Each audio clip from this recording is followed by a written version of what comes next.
Hey, what's going on, guys? Tony here from For the Core. Today we're going to talk about reasons why you should not join the military in 2020. I've got 10 reasons why you shouldn't join, and I encourage you guys to stay, watch the video in its entirety, take some notes. Last week I posted a video, 11 reasons why you should join, and this week I wanted to give you guys something else to think about, because joining the military is a huge commitment. It's a decision that should not be taken lightly, and if you hate the military, it's going to be a long 4 or 5 years, guys. It doesn't matter what you do, all right? The more you hate it, the more it's going to suck, the more you're going to hate your life, and the longer those 4 years are going to drag on. So that's why I try to give you guys the raw truth, things I learned along the way, my opinions, my experiences, and I started this channel For the Core because I wanted to create a resource that I wish I had when I joined the Marine Corps 10 years ago. For those of you guys and gals who have never seen my videos before, I'm a Marine Corps veteran, been out 7 years. I was on active duty for 4 years, got out as a sergeant. I loved my time in the military, guys. I love the Marine Corps. And being able to give back to you guys and gals who are looking to join the Marine Corps, or maybe you're still in, or maybe you're a Marine Corps vet like me, but being able to share my opinions, my experiences, and educate you guys, it brings me great joy, all right? So if you find this video helpful in any way, smash that freaking like button, subscribe to the channel if you haven't already, and if you guys got comments, questions, or concerns, drop them down below, guys. If you've commented before, you know I do my very best to freaking respond to every single comment, all right? I don't want to just be up here on my freaking podium preaching to you guys and not assisting you guys when you ask me questions. So again, I thank you all for the overwhelming support. Let's dive right into it. These are 10 reasons why you should not join the military in 2020. Number 1, rank. If you're going into the military and you're older, maybe you're 28 years old, you're going to basic training and you're expecting some type of special privileges or some type of respect because you're older than most of the guys and gals you're in there with, I've got news for you. You're in for a rude awakening. The guys that I saw in boot camp that were older, it's almost like they expected some type of respect because they were older. Sure, we look to them for advice, things like that, but in the Marine Corps and the military in general, your age doesn't mean shit. All right, if you're 28 years old, graduate boot camp, you go through your training, you get to the fleet, and you all of a sudden, you're a private first class at 28 years old, and you got some corporal or sergeant who's 22 years old, and they're freaking telling you what to do. If you know you're going to have a hard time accepting the fact that you have somebody younger than you telling you what to do, I would highly advise against joining, all right? Because that's just how the Marine Corps is. That's how the military is. And you can't go in to expect any type of special privileges just because you're older. If somebody of a higher rank than you gives you a lawful order, guess what? You got to abide by it. You got to do what they tell you to do. So, I don't know, just the nature of the beast. Also, if you have a problem getting your ass chewed, right, I would highly advise against joining. I don't know how the other branches of the military are. In the Marine Corps, you get your ass chewed a lot. Whether it's a solo ass chewing that you're getting because you did something wrong, or it's a mass ass chewing. Your whole platoon's getting an ass chewing from your staff sergeant or your gunny or the company commander. Oftentimes when I got my ass chewed in the military, I never took it personal. Why? Because I probably deserved it. And that's another thing that I saw that guys really struggled with. It's the people who can't accept the fact that they messed up, right? They're getting their ass chewed, they're taking it personally, they're throwing the blame game on everybody else, when in reality, they're the ones that effed up. So own your shit. If you made a mistake, own up to it. Don't freaking lie. Don't try and sugarcoat it. Just own that shit, because people will respect you for that. Trust me. Number 2, you can't quit. We had a guy in boot camp, he freaking just couldn't hack it. All he wanted to do was quit. He cried, he bitched, he moaned, and guess what? The drill instructors wouldn't let him quit, which hindsight's 2020. Looking back on it now, he's probably glad that they didn't let him quit. But at the time, all he wanted to do was walk out and go back home to mommy and daddy. You know, and when you hit the fleet, we had a guy go UA. He was gone for like almost a year until they found him, brought his ass back, and he got punished for it, guys. All right, you don't want that shit. So if you don't want to join, being in the military is really not something you want to do,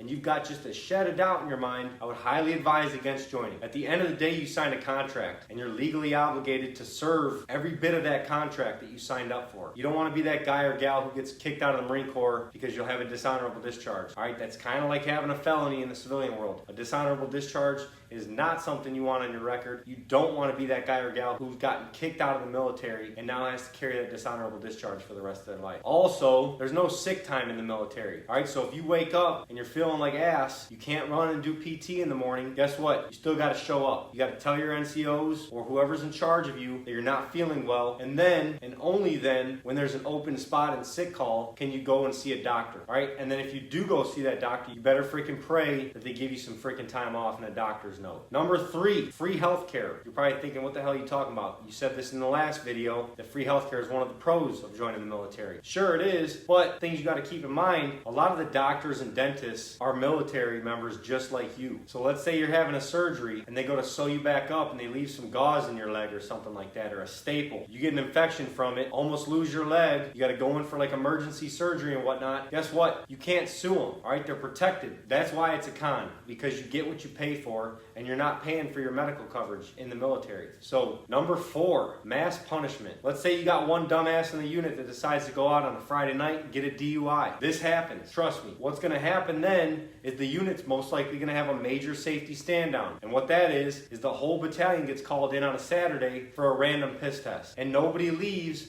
until the whole battalion piss test. This actually happened to me when I was in the Marine Corps. Me and 3 other buddies of mine, we got to go up to LA. We were stationed in Camp Pendleton. There was some kind of race going on, like an F1 race up in LA, like Anaheim area. And we were asked to go up there and assist with the recruiters that were going to be up there at the event. And guess what? Saturday night, we all went out, we got drunk as shit, and we wake up Sunday morning, our phones are just blowing up. Half of our phones were dead. The other half had like 70 missed messages. Guess what? The whole battalion was called in for a safety stand down because some asshole in the unit got a DUI Saturday night, and we were up at the recruiting event over an hour away, but guess what? The unit was waiting on us. Everybody had piss tested. They were waiting on 4 Marines to get back. You know, it took us almost 2 hours to get back with traffic. Ended up going back, and it was just a long ass day. All right, it sucked. It ruined our weekend, but that's the type of shit that happens in the Marine Corps and the military in general. They always say in the Marine Corps, it only takes one. It only takes one person to fuck it up for the rest of you. So, number 5, grooming standards and civilian clothes policy. All right, the Marine Corps specifically has very strict policies on grooming standards. When it comes to your haircuts,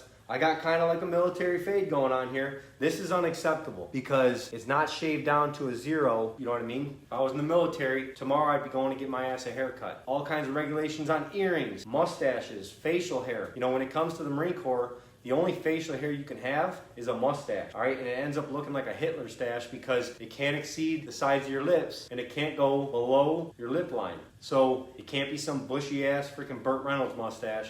It's got to be like some freaking weird looking, I don't even know what to call it. Porn stash, I don't know, we'll just stick with that. When it comes to clothing, the Marine Corps is very strict on what you can and can't wear in civilian attire. Do a lot of guys follow it? Sure, but there's also a lot of guys who don't. I was guilty of it probably at some point in time, but you got to know these things and you got to expect that when you go in, all right? Everything you do, there's probably a policy that goes hand in hand with how you should and shouldn't be doing it. So if you got a problem taking orders and obeying orders, probably shouldn't join the military. Number 6, you're far away from family and friends. In the military, you're going to miss a lot of holidays, birthdays, funerals, weddings, things like that. When I was in the Marine Corps, my grandfather ended up passing away. He got really sick, and my mom had called me and asked me to come back and spend time with him in his last days while he was on hospice. All right, it was rough, and I was begging my unit to let me go, and I just remember there was a lot of difficulty in doing that. There was a lot of difficulty in trying to get back there in time, because you got to go through different levels of the chain of command. If it's not an immediate family member, they don't have to let you leave. So you got to keep that in mind. Also, going back home, it's pretty annoying, I'm not going to lie. At first, I was homesick, but when you're in the military for a little bit, when you do decide to go back home and see your family and friends, you realize you're only there for a week, and that week flies by, guys, like a blink of an eye. The problem is you want to see everybody, and they all want to see you. But guess what? They don't want to see you bad enough to come see you.